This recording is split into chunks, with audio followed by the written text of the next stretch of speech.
everyone, it's Nolan. It's Tuesday. It's 14th of June 2022. Hope everyone is good. Right, before we start, let me just find the news. Literally got 4 screens in front of me. I know it's on one of the screens. So Forex Factory. So this is all UK time. Big news event tomorrow, 7 p.m. UK time, 7:30 p.m. as well. FOMC statement, press conference. You're going to see, I suspect, a lot of volatility throughout the market really, but especially the USD pairs. The market has predicted a 50 basis points or 0.5% rate increase. That could be more, could be less, who knows. Now, if it's 1.5, then we might not see that much of a reaction because that's what's expected. However, you know, what is said in this press conference can also cause a lot of volatility. So please be careful tomorrow if you are trading, and especially trading USD pairs. And my advice is, you know, probably if you are going to trade USD, I'd probably stop, you know, by I'd say the close of the London session, and then just sit back and either sit back and watch, or just remove yourselves from the from your trading software and wait until it's all over. Maybe even wait till tomorrow, and just read about what's happened. So yeah, just be aware of that tomorrow, because it will cause some fun and excitement is the only way I could describe it. Well, potentially anyway. So just be aware of that. Nothing coming out overnight by the looks of it. No Aussie news. Not until here, where we got the unemployment rate, unemployment change, 2:30 a.m. Got another rate statement here from the SNB. That's the Swiss National Bank to me and you. And we've got the monetary policy summary, official bank rate from the Bank of England. Forgot what it's called then. Yeah, so plenty of stuff going on, and wow, monetary policy statement from Japan as well later on in the early hours of Friday. Yeah, it's always tentative. We never have an exact time. So you know, always make sure you're aware of what news is coming out and when, especially this high priority news. You don't want to be getting into a trade just before a big news announcement.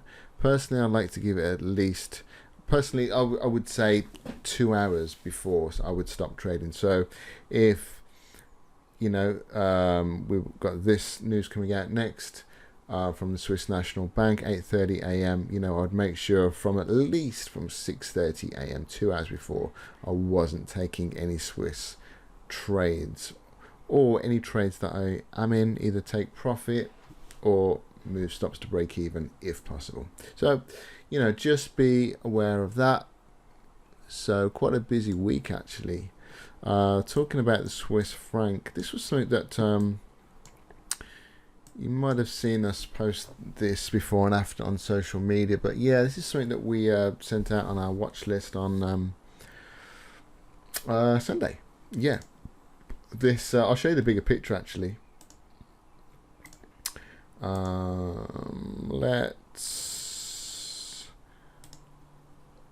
remove that. I'll remove this as well. I want to put it back in before I forget, but yeah, basically we've got this structure, a falling structure. It's making lower highs, lower lows, so in effect it's a downtrend on a bigger time frame. But we've come into resistance here, formed an evening star pattern on the daily. I think it was the daily. Was it the daily?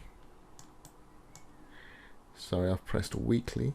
There we go, evening star pattern there at resistance. Now, evening star pattern at resistance is a sell signal, full stop.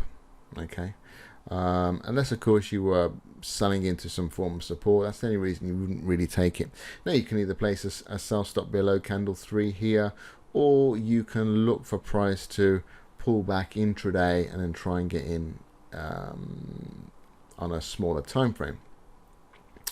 And let's go. I just want to go undo a few times because I want to put I just want to put that level back in because it's a nice level. You can see. So this is the evening star pattern on the 4 hour. We've had a push down. This was the evening star, pushed up. So first correction, first pullback, lower high, moving averages across, move down, pull back, another impulse down, coming back to test this support here, as you can see. Don't need to have it the zone that big, but yeah. So support, rejects, breaks. Now it's coming into retest. So 69,000, big number as well. Watch for sellers to come in on however you trade, you know, whether you trade the 4 hour, you know, whether you're looking for a turnaround here, an evening star pattern, whether you go down into the 1 hourly. I mean, here it's pretty simple. We've had a break of the CTL, have another correction here, break of the CTL. Haven't really got a CTL here, so you know, you can maybe use moving averages, which I do like to use, if I'm honest with you. Those of you who watch my videos will know that. And you can see this 50 moving average, 20 and the 8 are all in order on this time frame, still in order here. Now I was looking at this as a potential sell setup, 1, 2, 3, but firstly it's not an evening star pattern. Looks like one, but it's not one in the definition that we use. I'll show you why. Actually, what we would do is we take a fib from the start here to the top here of candle 1 and candle 2. And candle 3 would, I just wanted to get that lined up right on that tip. Candle 3 would have to close below 50% of that range, and it hasn't. Also, for me personally, this is my personal rule, candle 3 hasn't closed below the 8 moving average. I need a bearish close below that 8 moving average. Now that doesn't mean to say that this 1, 2, 3, this could form an evening star pattern, and we could close below the 8. If it does, then that is potentially a setup I may take. We will see. But yeah, you know, the momentum is to the downside, so you're looking for sells on this only. So keep your eyes on that one for further downside.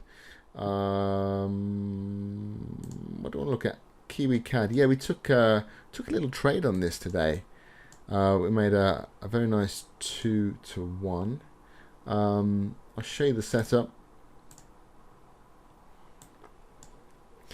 Well, firstly, you know, the momentum is to the downside. This looks to be a corrective pattern. This is a 15-minute. If you look on the 4 hour, you know, the whole momentum is to the downside.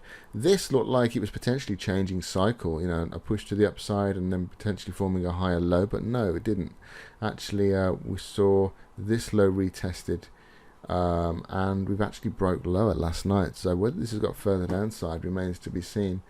But yeah, you know, just looking at the kind of big momentum is to the downside. We've got this momentum to the downside. Looking at this as basically a correction of this impulse. And yeah, we got this candle broke and closed below the CTL. Now, could have placed a sell signal there, sell stop underneath the low, stop above the high. But what we did is we saw the next candle start to pull back, and so what we did was we placed a sell stop underneath this candle and the stop loss above this bearish candle. Instead of putting the stop loss above here, which would have given us something like a 31 pip risk, we put the stop above here, giving us an 18. So what we're looking at is the break, retest, and then rejection and price to carry on down. Because if this is a false break, okay, it's just going to continue up and we don't get triggered in. But if this is a retest rejection, then, you know, strictly speaking, we don't need to put the stop any higher than this candle, because it's going to go like so.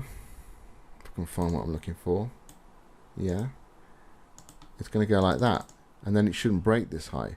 So that's why we put the stop there. Small stop, 18 pips. Literally we traded, first target was a 1-to-1, second target 1-to-1. First target 1-to-1, second target 2-to-1.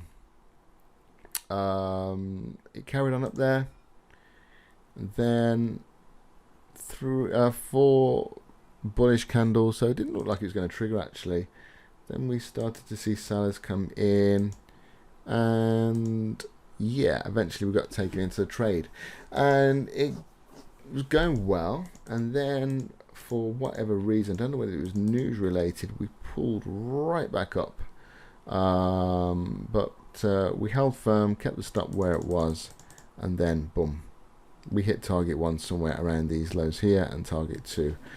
Job done. So that was a nice little trade today, so our traders should be happy with that. Let's just have a little look at Kiwi CAD now, because monthly, it's getting interesting, put it that way. It's getting into an interesting zone. I mean, it's interesting now, to be honest with you. We've got that tip of the wick there, look, back in March 20, so that was you know, last year. It's getting into an interesting place where it could reverse, but we're going back to 2012. We have seen it pop lower, so it's a funny one. It's a funny one. You know, I'd be looking at intraday trades on this only. Wouldn't be looking at end of day trade shorts, for instance, just purely intraday setups, because it's an area where it could reverse. We could see some buyers come in. Let me just put some moving averages on for a second. Let's have a little look at the weekly and the monthly. Yeah, I mean, when you look at the monthly, I mean, you got to think of averages as price moves around the averages. Price moves away, price moves back, price moves away, price moves back. Okay, that's what happens. You know, price moves away from the average price, price moves back to the average price, moves away. Here it changed cycle, moves away, moves back, moves away, and then we change cycle again, and it's just like it's almost like a squiggly line. But you've got to think on the monthly, price does look a little bit overextended from the monthly moving averages. And this does have a tendency to come back and at least test this 20 in blue. So who knows, it could come all the way back towards this blue 20 moving average on the monthly. So keep your eyes on this, because you don't know.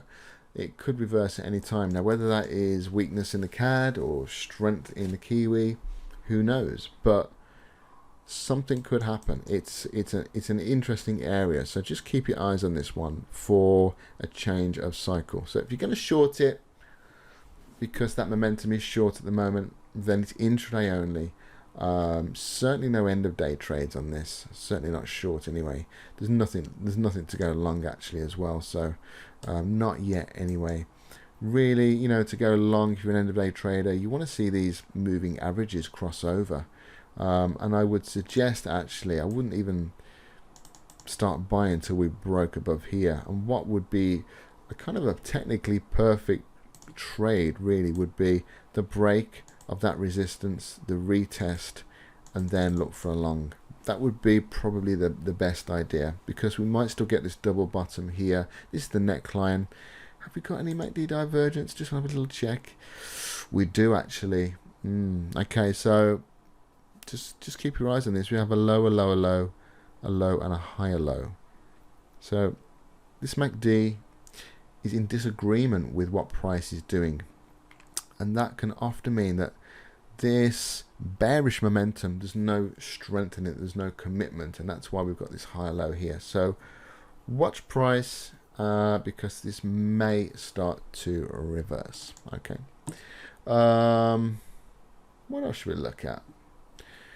Dollar CAD, well, dollar CAD's been a runaway. It really has. We were looking to trade this. We placed an end of day trade actually on Sunday when the market opened. I sent this out to our guys, looking for that. I can see that bullish close here, and above this CTL, looking for a pullback. Just something like this. Market moves up, pulls back, goes. But look at this: 1, 2, 3, 4, 5 bullish candles. If you're an end of day trader, there's absolutely no way into this because you're looking for a correction. You're not expecting it to just go. The only real way of trading this was hourly time frames or less. Because even if you went on the 4 hour, I mean, look, it's just like a rocket. So, we're looking for that cyclicity, and that came in the form of 1 hour and below. Now, for me personally, if you know my trading, I like a little bounce off the 20 moving average. Didn't do that at all here until this one here, 1, 2, 3. This was your morning star pattern. Bounced off the 20, closed above the 8, a little buy stop above there, and the stop below the low was a trade that agreed to my rules. Something like that. That easily made, well, easily, not easily, but it made a 1-to-1. But otherwise, you were looking at smaller time frames, 15-minute. So look at the half hour. Actually, it's not a time frame we look at a lot. Yeah, there's some opportunities there for sure, but yeah, you literally just had to be there and be patient and look for your opportunity, and that came today if you were trading with the way I trade anyway. Break and retests of levels, maybe there was something there on the hourly, I don't know, but pretty one-way traffic there on dollar CAD. So what do you do now? Do you just put a buy stop above this candle, stop below the low? Well, that's really not the way to trade. You normally look for a correction in the market, and we do have FOMC tomorrow as well. So I mean, again, this might be intraday, really looking at that hourly or smaller time frame, but you've got to be aware that price has had such a big move. You expect a correction. Now that doesn't mean to say that we can't get another bullish candle here and we can test this high. It doesn't mean that at all, because price at the end of the day will do what it wants to do. But look at this move here. We have a 2-day correction, then it moves, a little 1-day correction, 3-day correction, etc., etc., and that's what you're looking for here before you go long on an end of day basis anyway. So keep your eyes on that. Might be an opportunity tomorrow intraday, but you've got to remember FOMC is at 7 p.m. UK time, and that will cause, well, volatility. Who knows what will happen? Anything else? Quick look at the NASDAQ. I just want to show you the NASDAQ because it's about to, or very, very close to the 50 moving average on the monthly time frame. It's a real deep pullback. We've had, the market's really been in risk off for quite a while now. Now, last time it came near the 50 was here, and it literally bounced. So is this a clue to what could happen here? I mean, I don't know, obviously. Nobody knows. We do have a little bit of support there. So, yeah, could be interesting. We've got Kiwi CAD, haven't we, at an interesting level. So, maybe I'm just thinking long CAD, long Kiwi, I should say. Could start to see a risk on in the market. Who knows? What's said tomorrow could change everything. So could be a very important FOMC announcement. So it is still a bearish market. You can see that on the this weekly, monthly. Obviously, it's a bullish market, which stocks, indices, etc. are. This is a bearish at the moment. Now, as you can see, this impulse, this correction, this impulse, little correction, impulse. So, are we going to see a change of cycle? Are we going to see things turn around for NASDAQ and the indices Any MACD divergence on this? Yeah, look, low, lower low, low, higher low. And look at this here. We have this low and these lower lows. We've got this divergence here, and then we have this move up. So at the very least, you know, we might see price start to push up towards this trend line. And if on the monthly, you know, we're starting to see a monthly impulse, then we'll break through this trend line and carry on up. So I would start looking for changes of cycle on the NASDAQ as well, looking for longs. But just be careful because it hasn't changed trend yet. Certainly, I'd probably let the news tomorrow get out of the way, and then look to trade on Thursday. Look at the market, see what it's doing, if it's doing anything at all, and then, you know, establish, okay, well, what's happened? What was said at FOMC? How's the market reacted? What is it buying and selling? Because that's the key to trading. Looking at the different markets, seeing where the market is taking money away and where is it putting it. Like, for instance, you know, the market at the moment is basically putting the majority of its money into the dollar index. Very, very bullish market at the moment. I'll just show you the dollar index, because that is in a lovely weekly uptrend. But I do want to show you something as well. So weekly, you can see very, very bullish indeed. Now, is it on the monthly or the daily? We've actually got some divergence on the daily. Look, so in this high, well, firstly, yeah, this high and this higher high, high, lower high. Are we going to see some kind of bigger correction, some downside? Yeah, daily, look, high, higher high, high, lower high. Now, this doesn't mean that we're going to see downside, but it does tell us that potentially this bullish move doesn't have the strength to carry on. So just keep your eyes open. Like I say, FOMC will probably reveal what is going to happen next. Anyway, guys, I hope you enjoyed that. That's it from me. Look out for the next video. Please make sure you like the video. Hopefully you like the video. Subscribe. That would be great. If you're not subscribed already, please subscribe. And share the video. If you know any traders that may be like-minded to yourselves and this information could be valuable to them, then please share it with them. Share it with as many people as you can. So from me and the team, that's it. Have a great rest of your day. Safe trading for the rest of the day and tomorrow with FOMC. I'll catch you in the next video. Bye.